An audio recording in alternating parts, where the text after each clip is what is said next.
The Russian situation is to me an unanswered and unanswerable riddle. I cannot see how this element, which is hostile to the very idea of nationality, can claim that they are the government of a nation, or expect to be recognized as such. They are avowedly opposed to every government on earth. They openly propose to excite revolutions in all countries against existing governments. They are as hostile to democracy as they are to autocracy. If we should recognize them in Russia, we would encourage them and their followers in other lands. That would be a serious error. To recognize them would give them an exalted idea of their own power, make them more insolent and impossible, and win their contempt, not their friendship. U.S. Secretary of State Robert Lansing, Memorandum of December 2nd, 1917. Welcome to the history of the 20th century.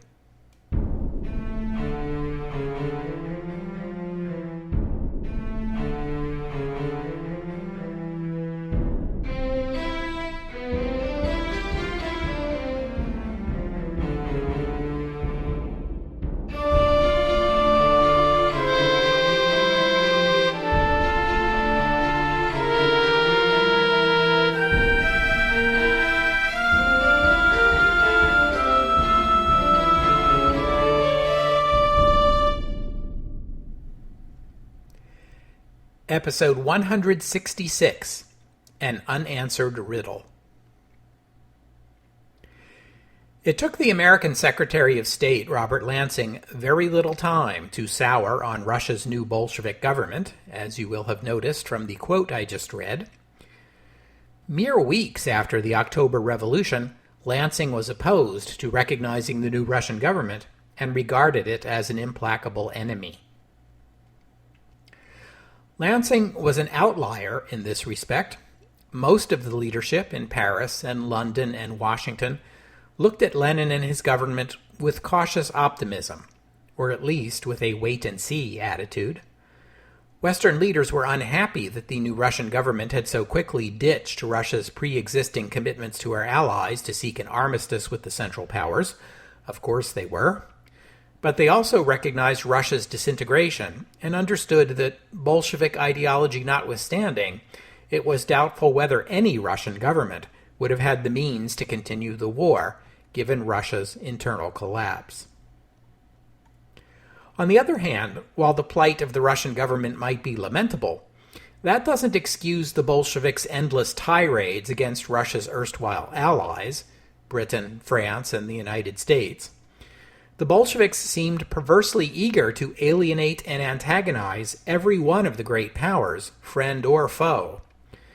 Secretary of State Lansing was willing to take the Bolsheviks at their word that they were enemies of all existing foreign governments, but the more common view in Allied capitals was that the Bolsheviks were merely experiencing an excess of revolutionary enthusiasm and would settle down once they faced up to the hard work of managing the world's largest nation. Woodrow Wilson would cite his experience with the Mexican Revolution and advise anyone who would listen that if the Russians wanted to raise hell, let them raise hell until they tired of it. Then, in February 1918, the new Russian government repudiated Russia's foreign debt. This went down not at all well in the Allied nations, which held most of that debt. The decision was particularly painful in France. The French have been issuing large loans to Russia for years, long before the war started, to build up the Russian military and railroads, and they ramped up this policy once the fighting began. The French government encouraged private French investors to buy Russian bonds in the name of patriotism and Allied solidarity.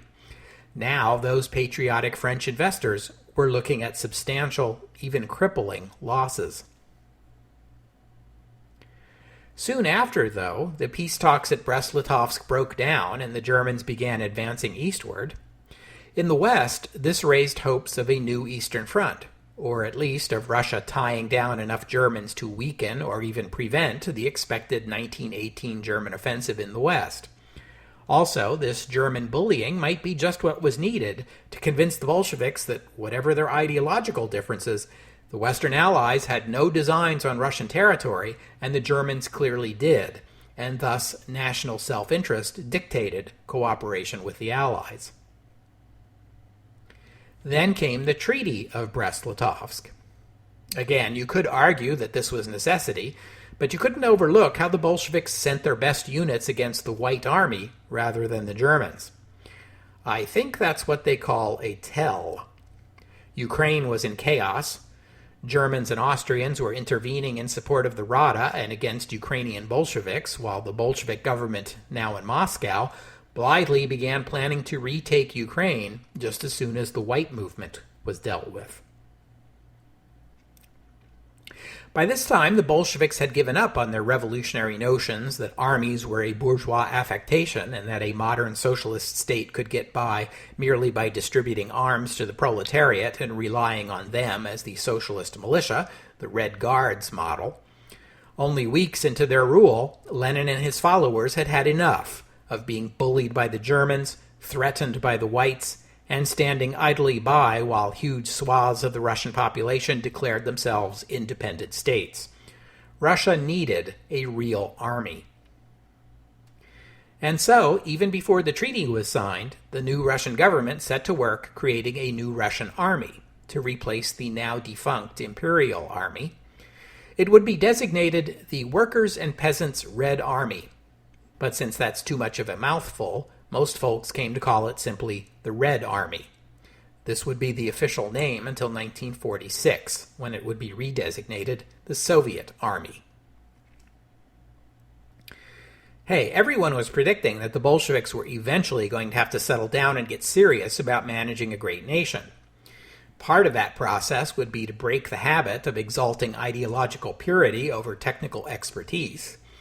In the case of the army, this means admitting that Russia needs a real army commanded by real, trained military commanders.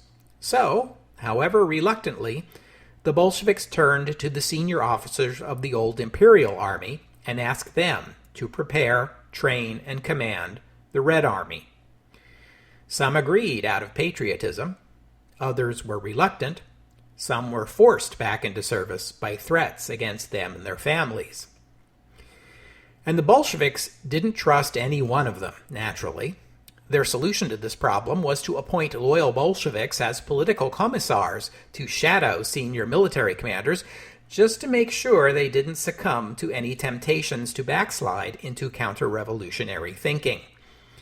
This practice of placing ideological overseers into the officer corps would continue throughout the history of the Red Army, and then the Soviet Army. These reforms were Trotsky's idea. The military commander-in-chief, Nikolai Krylenko, objected to this un-Bolshevik approach to building an army and resigned. Trotsky himself took control. He had no military experience, but he would prove an able organizer and leader. The foreign ministry would be handed to Georgy Chicherin, a former Menshevik who had been born into an aristocratic family. His father had been a diplomat under the old emperors. He was educated, cosmopolitan, and now a loyal Bolshevik, making him ideal for the position. Chicherin would hold the post of foreign minister under Lenin and later Stalin until his retirement in 1930. Meanwhile, the Western governments took in these developments, especially the organization of a new army and the budding Russian Civil War, and their thoughts turned to those huge stockpiles of arms and ammunition languishing in the warehouses of Archangel and Vladivostok. Remember those? The Germans and the Turks had most of the Russia's seaports blockaded, so the Allies shipped military aid to Russia through those two ports, the only ports in Russia still open to the outside world. But the failing Russian rail network could not ship those supplies to the front as quickly as they were arriving. And so these massive stocks of weapons accumulated in the warehouses of these two remote cities. The Germans were actually toying with the idea of sending a military force to Archangel to seize the Allied weapons. And in any case, the Allies had sent those weapons to Russia with the intent that they be used against the Germans. It now seemed more likely that the Bolsheviks would use them to secure their control of Russia and defeat the pro-Western White movement. Also bear in mind, that the previous government had purchased these arms with funds loaned to it by foreign investors. By repudiating Russia's foreign debt, the Bolsheviks had essentially stiffed the Allies on payment for these weapons. Logically, then, the Allies had the right to repossess them. This helps explain the Royal Navy ships prowling the waters off Archangel and the Imperial Japanese ships keeping watch over Vladivostok. In March 1918, Trotsky floated the idea to British and American representatives that their governments help train the new Red Army. The UK and the US were interested in this proposal, but it fell apart when the Allies insisted that the Russians allow Japanese troops into Vladivostok as part of the deal. Red Guards managed to seize control in Vladivostok in late March, but a couple of weeks later, a Japanese-owned business in the city was attacked by an armed gang that might or might not have been Red Guards, but either way, it was just the sort of provocation the Japanese had been waiting for. Within days, Japanese Marines were landing in the city. Most everyone in Russia, and in Britain and America, were suspicious of Japanese motives. It was widely believed that what the Japanese really wanted was to carve off a chunk of eastern Siberia into a Japanese-controlled territory, much as they had done with Manchuria in China. And the French were very keen on allowing the Czechoslovak Legion rail passage into Vladivostok and then sea passage to France, as you'll recall from episode 163. Allied pressure persuaded the Japanese to withdraw from Vladivostok, for now, but it was only a couple of weeks later that the Legion, strung out over the Trans-Siberian Railway, rose up against the Bolsheviks and seized control of the rail line. You already heard about the incident at the train station in Chelyabinsk that led to the conflict between the Czechoslovak Legion and the Russian government. The Legion took over stations up and down the line, all the way to Vladivostok. To the outside world, the Legion were romantic figures, fighters for a Czechoslovak homeland who continued to resist the Germans after the Russian government had given up. Their dramatic seizure of the Trans-Siberian Railway raised hopes that the Bolshevik takeover was just a temporary setback, that patriotic Russians, aided by the Czechs and Slovaks, would unite to oust Lenin and restart the war in the East. Spoiler alert, none of this is going to happen, and most of it is unrealistic. But in the summer of 1918, it all seemed possible. But let's turn next to what the actual consequences of the Legion's uprising were. First of all, in the West, the uprising raised the profile of the Legion and of Czech and Slovak nationalism. It garnered sympathy and led the Western Allies to recognize the national aspirations of Czechs and Slovaks. Within Russia, the uprising gave anti-Bolshevik forces in eastern Russia and Siberia space to organize. A committee in the city of Omsk declared itself the government of Western Siberia. Siberian Cossacks in eastern Siberia similarly defied the government in Moscow. In Samara, renegade members of the dissolved Constituent Assembly set up shop and wooed Allied and White Army support by pledging to honor Russia's foreign debt and declaring their opposition to the Treaty of Brest-Litovsk. Political factions from what was left of the Cadets and the Mensheviks and the right socialist revolutionaries were coalescing against the regime. You'll recall that the left socialist revolutionaries were the only political faction beside the Bolsheviks who supported Lenin's government, but even they had become disillusioned.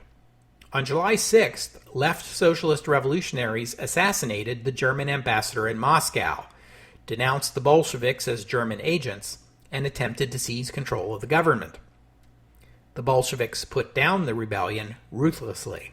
Hundreds of left socialist revolutionaries were arrested and 13 executed.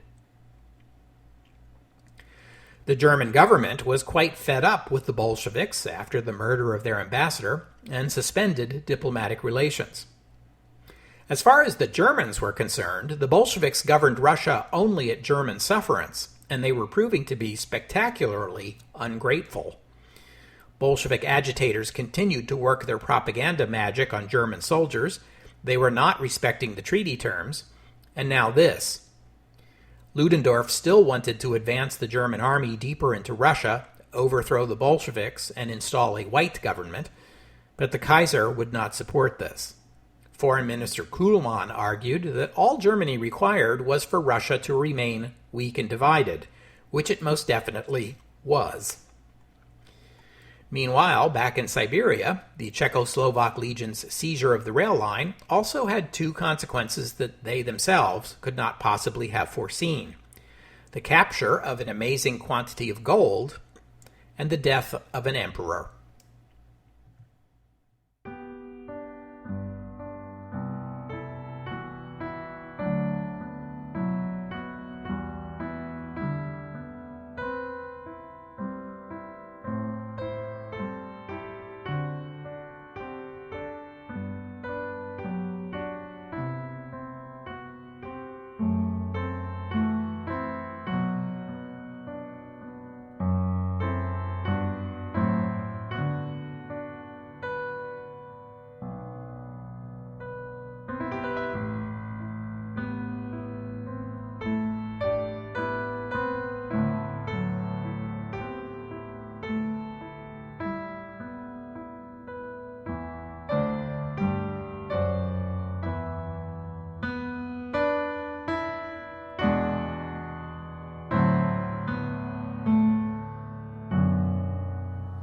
By mid-June, as the Czechoslovak Legion was seizing cities up and down the Trans-Siberian Railway, units of the Legion were approaching two very sensitive cities, Kazan and Ekaterinburg.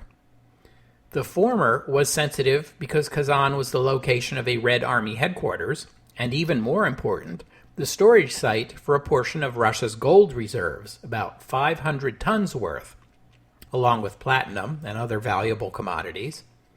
When the Great War began, Russia held the third largest gold reserves in the world, after the United States and France. In the early months of the war, the decision was made to transfer those reserves deeper into Russia, away from the front lines and any risk they might be captured by the Germans. Part of the reserve was stored in Kazan, which seemed safely distant from any of the front lines. Then came the October Revolution, the White Movement, and suddenly this valuable asset was in the hands of the Czechoslovak Legion. It was shipped off to Omsk, where the Rump Constituent Assembly had now met and formed what was called the Provisional All-Russian Government. The gold reserves gained them some instant credibility. Yekaterinburg was even more important because it was now the home of the former Russian emperor. Remember the emperor? We haven't talked about the deposed emperor since episode 146. Back then I told you that Alexander Kerensky had had Nikolai and his family sent off to the city of Tobolsk, ostensibly to protect them from the Bolsheviks in Petrograd. By accident or design, this also placed them thousands of miles away from any port or frontier from which they might have escaped the country. The October Revolution must have seemed very distant to the Romanovs and their household in faraway Tobolsk. As Russia became increasingly chaotic, the family heard rumors of various plots to break them out of the house arrest they were living under and spirit them away to safety, perhaps even out of the country. The family took these rumors to heart and remained optimistic. Over the months that followed, the treatment of the Romanovs grew harsher and stricter. In March, the family was put on soldiers' rations and forced to give up the last of their servants, apart from the few who refused to leave. The Bolsheviks by this time were contemplating bringing the former emperor back to Moscow to stand trial for crimes against the Russian people. But as the situation in Russia grew more chaotic, and with anti-Bolshevik forces springing up everywhere, there was a great fear that some faction hostile to the Moscow government would seize Nikolai and use him as a figurehead of their movement, perhaps even by transporting him out of the country and into exile. In April, Tobolsk was deemed too insecure, and the Romanovs were moved to Yekaterinburg and held at the house formerly owned by an engineer named Yapatiev, which the Bolsheviks ominously christened the House of Special Purpose. There they were held in strict isolation. Exactly how the decision to kill the Romanovs was reached remains unclear. The official story was that the decision was made by the local Soviet, although it seems unlikely the local Soviet would do a thing like that without first checking with Moscow. But by July, with more and more of Russia rising up against the Bolsheviks and with the Czechoslovak Legion closing on the town, the danger that the Legion might capture the Romanovs and transport them out of Russia became too great. In the early morning hours of July 17, 1918, the family were awakened and ordered to get dressed. They were told that they were about to be transported out of Yekaterinburg to evade the approaching Czechoslovak soldiers. They were sent to a room in the basement and told to wait. Soon a squad of Cheka men entered the room.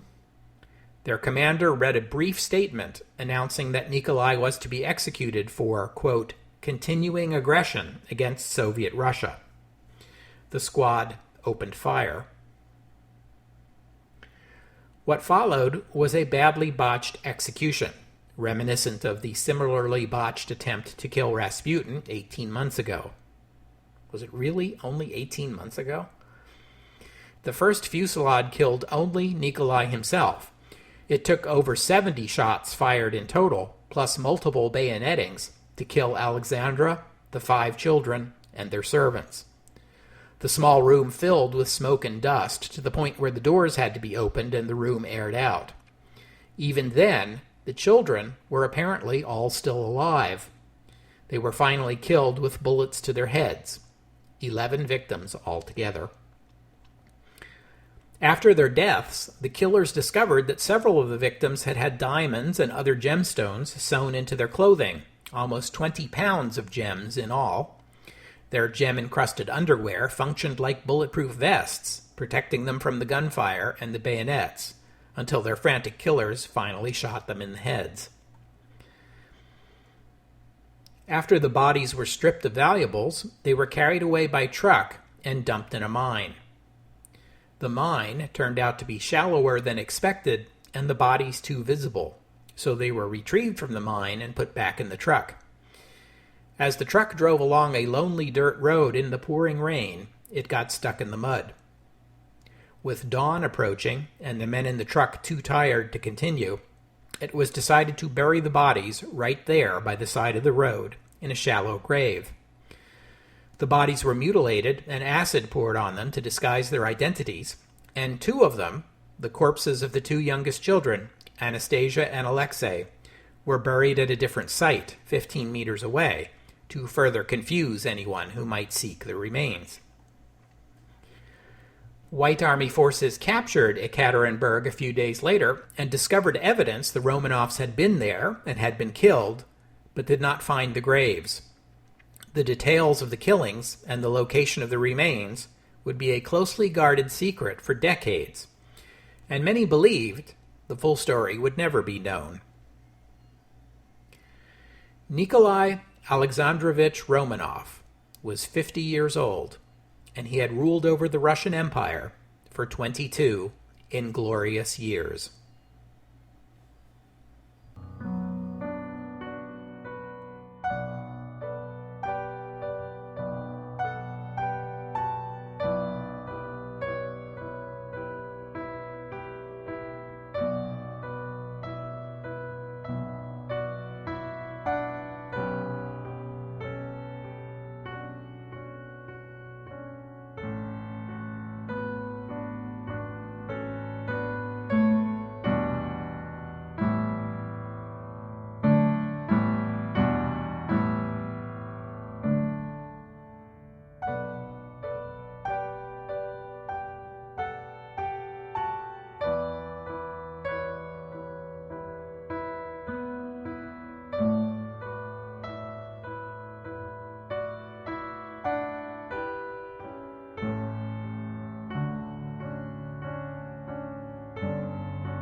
What are we to make of Emperor Nikolai and his legacy?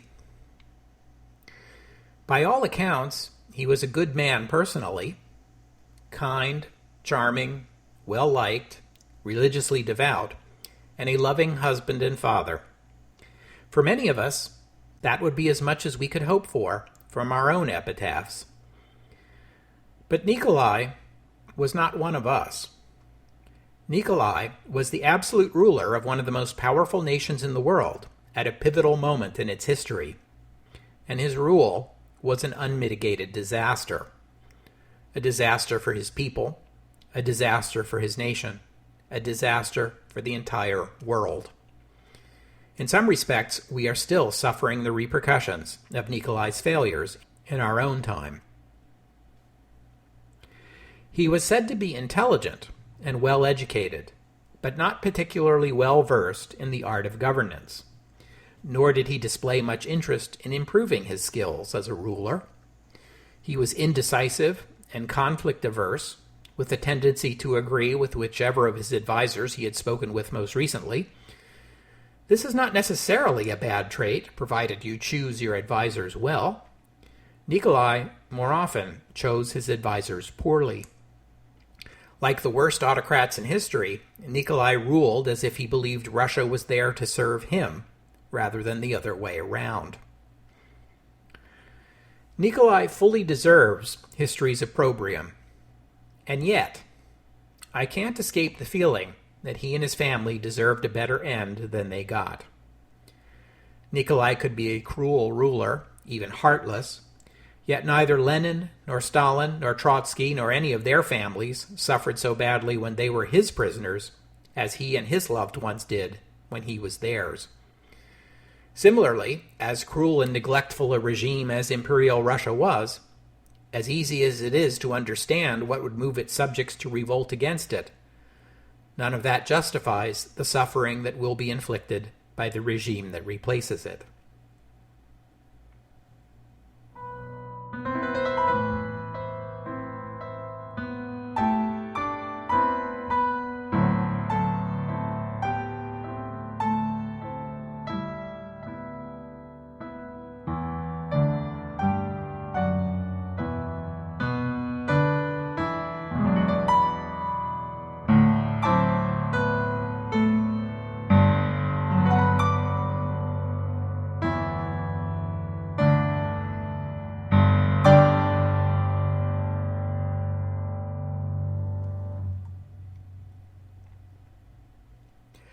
The ruthless, secret killings of the imperial family shocked the world.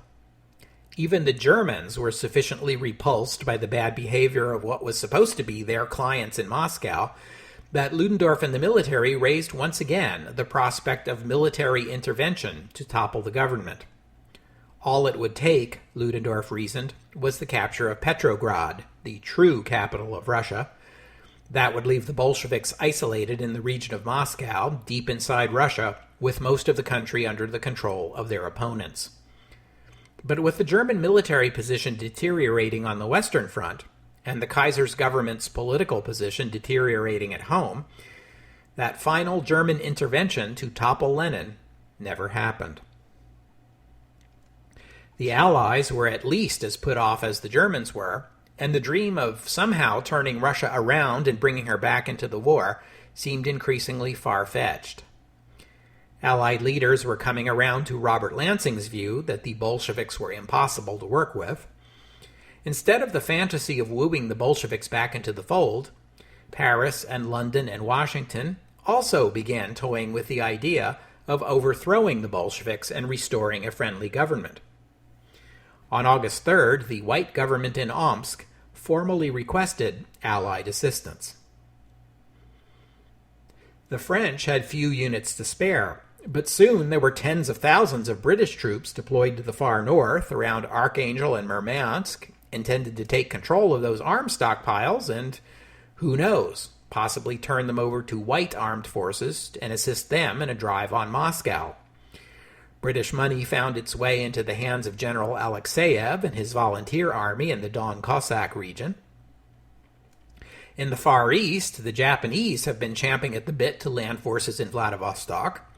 The other allies were still wary of this idea, but now that the situation in Russia had deteriorated badly, and with Vladivostok still the Czechoslovak Legion's only hope of escaping the country, as well as the Allies' best route for sending aid to the Siberian Whites, a deal was quickly struck for a joint Japanese and American occupation in the hope that an American presence would deter the Japanese from taking advantage of their position in Siberia. The U.S. government was reluctant to take this action at a time when funneling as many American soldiers as possible to France as quickly as possible was their top priority, but the Wilson administration grudgingly agreed. In retaliation for these moves, the Cheka arrested hundreds of British and French nationals in Moscow. On August 17th, the head of the Petrograd branch of the Cheka, a Bolshevik named Moisey Uritsky, was assassinated by Leonid Kanagisser, a 22-year-old former Imperial Russian military cadet.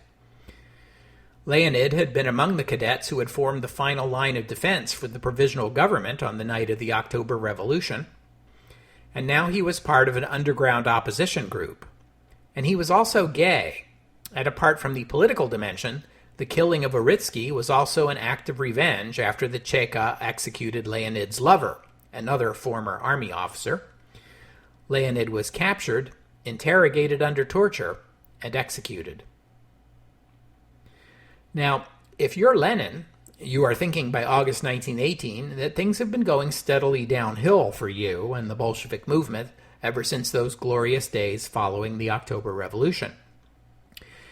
You're probably also thinking circumstances seem likely to get worse before they get better, and you're wondering how bad they can get, and whether Bolshevik rule can survive.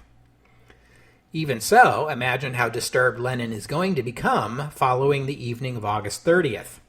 As he was leaving a meeting that evening at the Moscow metallurgical plant, recently renamed the Hammer and Sickle plant, he encountered Fanya Kaplan, or Fanny Kaplan if you like, a 27-year-old socialist revolutionary, who drew a revolver and fired 3 shots at him.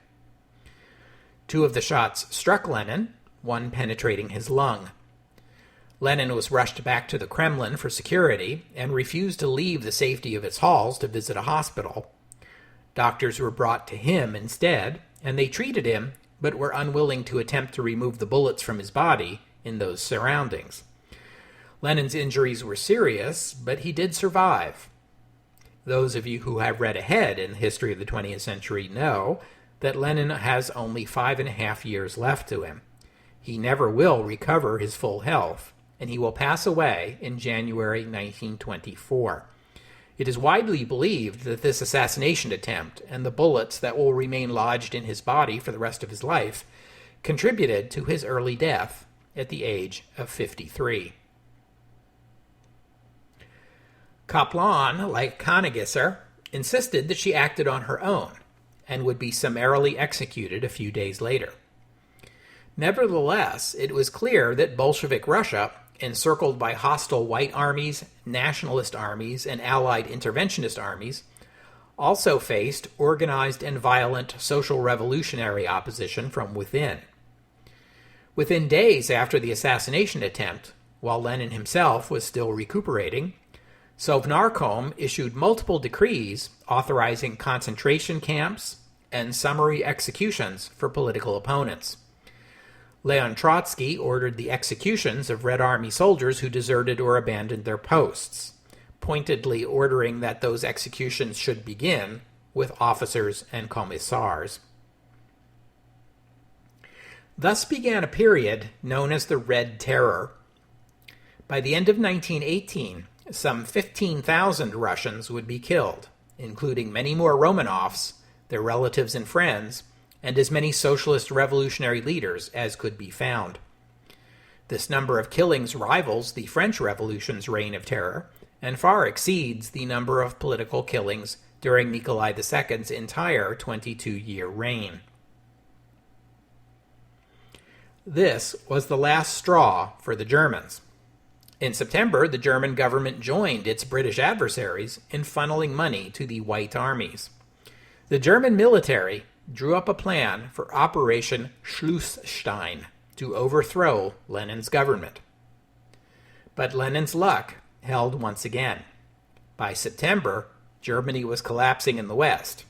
In the Balkans, Bulgaria quit the war, ironically a consequence of Bulgarian disappointment with the Treaty of Brest-Litovsk, and so Germany no longer had the means to carry out Operation Schlussstein. By October, in the words of a dispatch from the German embassy in Moscow, the Treaty of Brest-Litovsk was a dead letter. Now that Germany was no longer a threat, the Bolsheviks raided the German embassy, seizing diplomatic correspondence and hundreds of millions of rubles. German property and assets in Russia, which had previously been protected by the treaty, were confiscated and turned over to pro-Bolshevik German prisoners of war to fund revolution in Germany.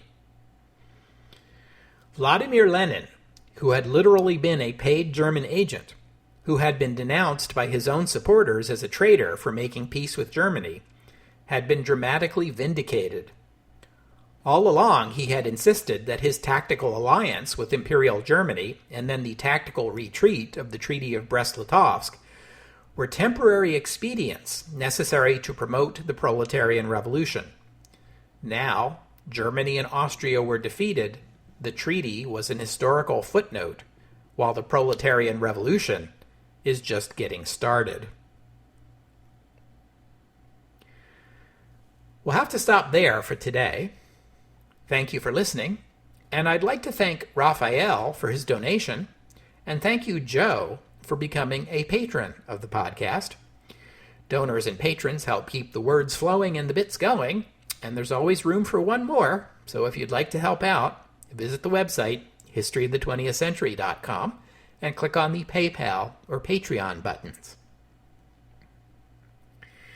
Next week is a bye week for the podcast, but I hope you'll join me in 2 weeks' time here on the History of the 20th Century as we turn our attention to Bulgaria and the Ottoman Empire as first the one and then the other quits the war.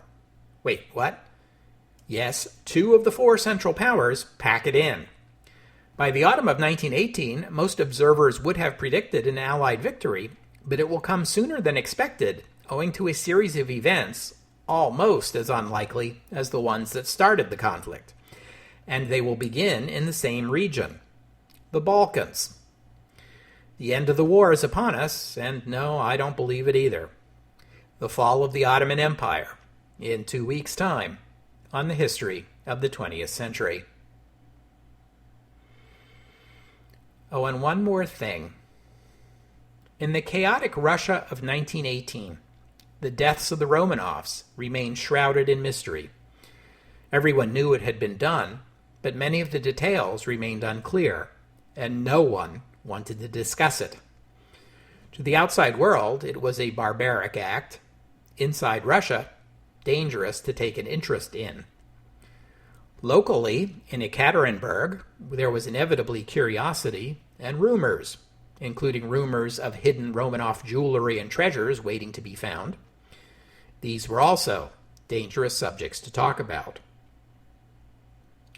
One of the most peculiar aspects of this tale are the numbers of impostors who have come forward over the course of the 20th century, claiming to be one or more of the Romanov children who somehow escaped the murders.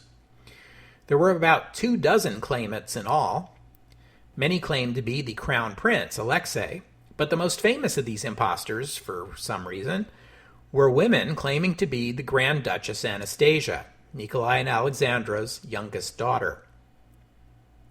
The most famous of the Anastasia imitators was a young mentally ill woman who appeared in Berlin in 1920 and came to call herself Anna Tchaikovsky, with Anna short for Anastasia. During the 1920s through the 1960s, she lived first in the United States and then in Germany, where she attracted the attention of a few people willing to take her claim seriously. In 1968, she moved back to the United States for good and passed away in Charlottesville, Virginia in 1984 at the age of 87. Modern DNA testing has confirmed she was not related to the Romanovs. For me, the most bizarre twist in this story is the 1997 animated feature film Anastasia, directed by Don Bluth and distributed by 20th Century Fox, with Meg Ryan voicing the title role and Christopher Lloyd as Rasputin. The film was modeled on the classic Disney animated fairy tale musical form, and was a commercial and critical success, earning 2 Academy Award nominations. I've never been able to bring myself to watch it because I can't wrap my head around taking one of the uglier moments of 20th century history, sugarcoating it, and serving it up as a children's entertainment, complete with song and dance numbers. Call me old-fashioned if you must. Do not get me started on the stage production or the Anastasia on Ice version, and no, I am not making this up. Meanwhile, in 1979, while it was still dangerous to show an interest in this subject, local amateur investigators discovered the burial site. This information was kept secret until after the fall of the Soviet Union in 1991. The remains were then exhumed and reinterred at the Peter and Paul Cathedral in St. Petersburg, the traditional resting place of Russian emperors. The remains of Anastasia and Alexei were not located. Remember, they had been buried in a different location. That site was discovered in 2007. In 1981, the Russian Orthodox Church abroad canonized the imperial family and the servants murdered with them as martyrs. In the year 2000, the Moscow Patriarchate canonized the family as passion bearers, which is not quite the same thing. These canonizations remain controversial in some quarters, given Nikolai's, shall we say, shortcomings as a national leader. June 16, 2003, saw the consecration of the Church of All Saints, a Russian Orthodox church constructed on the site of the former House of Special Purpose.